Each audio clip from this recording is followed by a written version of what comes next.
I want to show you how to deep clean your washing machine and clean your cleaner, basically. So first of all, spray down the front with a product of your choice, and then just give that a good rub over.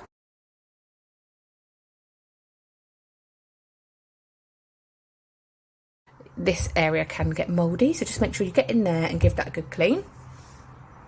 This section actually pops out. So on mine, you can push this down. It's difficult to do with one hand. Push this down and slide it out. Now I've been advised that I can leave this in a strong solution of citric acid, or you can use your favourite washing up liquid. I'm going to try it with citric acid today. And then you want to spray in here, and then I actually use my Sonic scrubber.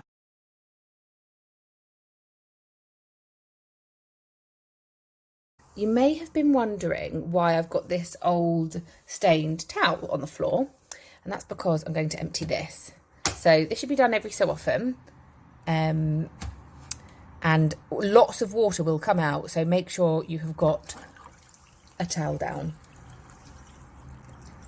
I've still managed to spill that on my floor. And in here, there's usually some sort of goodies in here. Last time I had a hair clip, a bit of gross furry stuff. So have a look in yours and see what you... Right, now it's time to actually clean the inside. So all I do is I put the machine back together, having washed this and this area here, put it all back together. And then I use soda crystals. So all I do is I tip these into the drum. So I've actually tipped these in already, so just put it in there. And I put it onto a hot wash, and this will clean the inside of the machine.